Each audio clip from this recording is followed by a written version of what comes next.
Hello students, today we are studying with biology chapter number 7 cell division.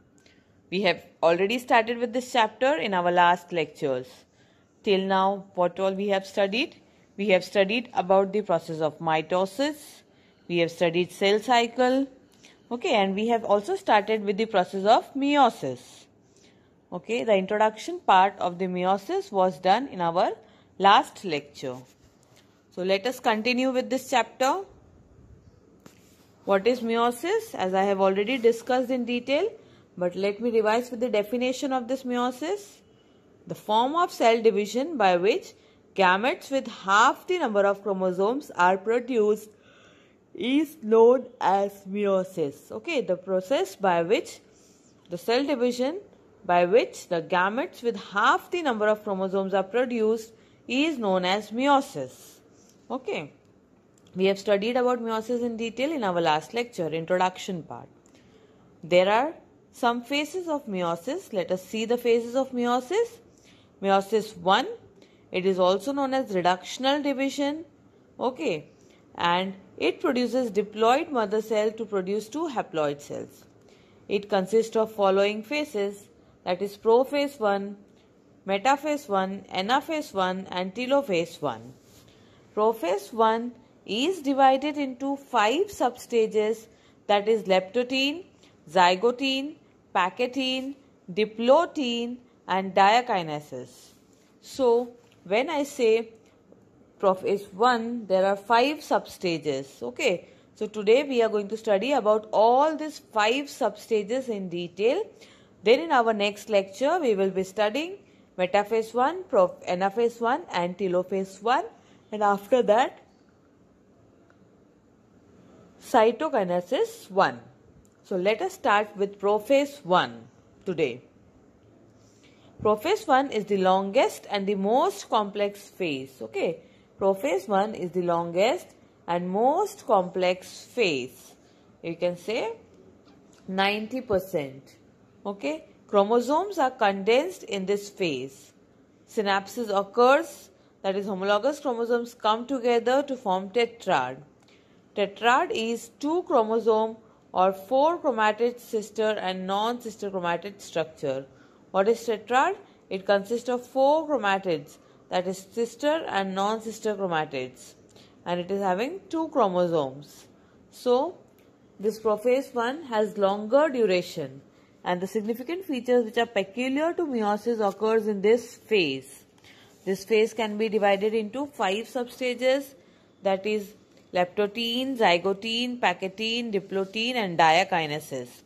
So one by one let us study these substages. That is, first one, leptotene. What do you mean by leptotene? It is the first stage of prophase 1 and is called leptotene or leptonema. First stage of prophase 1 is also called as leptotene or leptonema. All the chromosomes begin to condense, so they become visible as fine thread. In this phase what happens? All the chromosomes are beginning to condense, and because of that they become visible as a fine thread. There is marked increase in the nuclear volume. There are marked increase in the nuclear volume. The process of homology search, which is essential to the initial pairing of homologous, begins during this phase.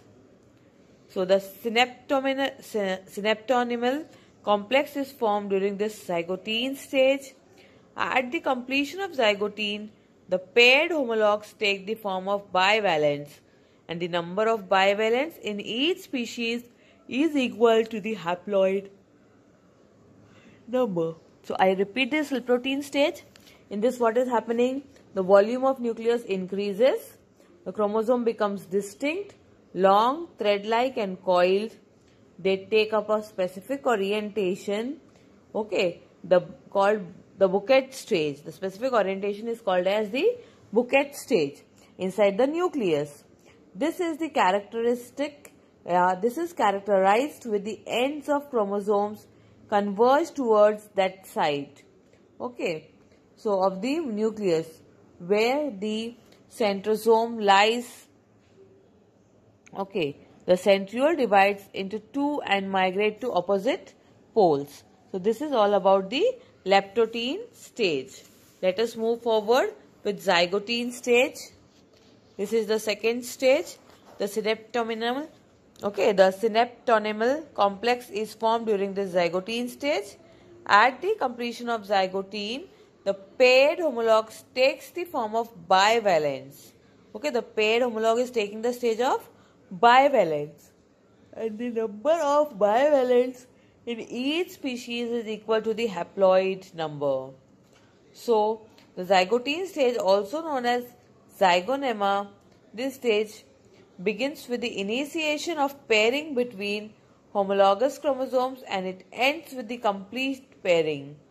The process of pairing at the end-to-end between the homologous chromosomes is known as synapsis, that is homologous dyads. Okay, I repeat this: zygotene stage.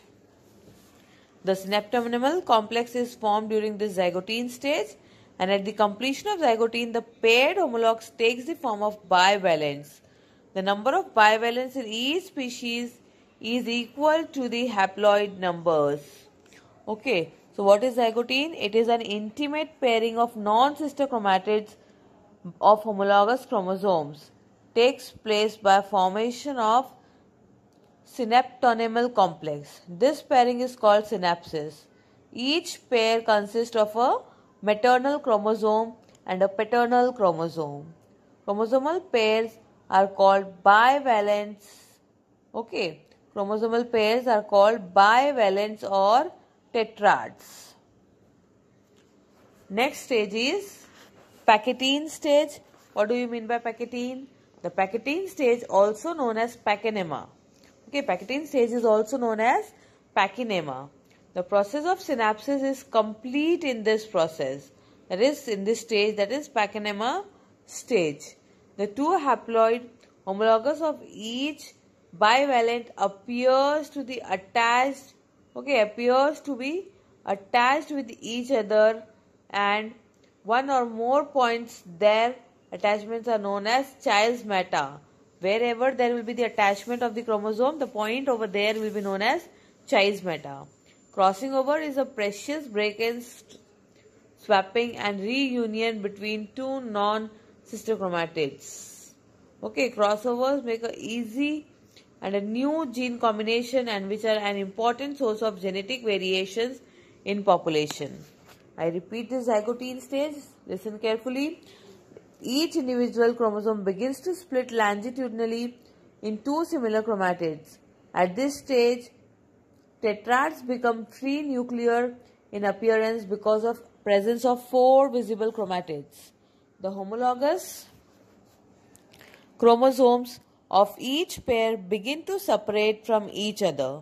However, they do not completely separate but remain attached together at one or more points, and that point of attachment is known as chiasmata. Okay, the point of attachment of chromosomes is known as chiasmata. These points appear like cross, okay, X cross, known as chiasmata, and chromatids break at these points and broken segments are exchanged with non-sister chromatids of homologous chromosomes, and this is called as crossing over or recombination. This is also known as crossing over or recombination. Next point is, next stage is diplotin stage. What do you mean by diplotin stage? The diplotin stage, also known as diplonemma, DNA recombination is complete. The chromatids continue to shorten and thicken, and the four sister chromatids in a group is called tetrad. Okay, the four sister chromatids in a group is also known as tetrad. The synaptonomial complex begins to break down. The paired chromatids begins to pull apart, causing the strands to separate longitudinally, and the chiasmata tend to become terminalized as the meiotic process continues. If meiotic process continues, then there are chances of reduction. Okay, there are chances of separation. So what is diplotin stage? Though chiasmata are formed in packetine, they become clearly visible in diplotin. Okay, due to the frequency of gene. Okay, frequency. What is happening? Though chiasmata are formed in packetine, they become clearly visible in diplotin due to the beginning of repulsion between synapsed homologous chromosomes. This is called as desynapsis. It involves disappearance of synaptoenamine complex. Okay. So next topic is diakinesis. That is, next stage is diakinesis. The chromosomes become shorter and thicker due to condensation. Nucleolus and nuclear membrane, nuclear envelope disappear towards the end of the diakinesis, and the spindle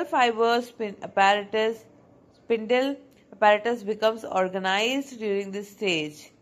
The events, the centrioles migrates away from the centriole. Okay, the spindle apparatus becomes organized and the centrioles migrate away from one another. So this is all about diakinesis. What happens in this? In this phase, the chiasmata begins to move along the length of the chromosomes from the centromere towards the end of the chromosome.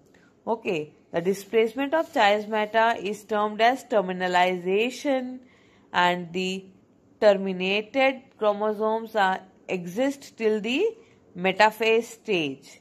Okay, the nucleolus disappears and nuclear membrane also begins to disappear. Spindle fibers start to appear in the end of the diakinesis stage. Okay, in the cytoplasm, that is in the end of the diakinesis stage. So that's all for today. Okay, thank you for today. We will continue the same chapter, same topic in our next lecture. Okay, we will stop here. Thank you everyone.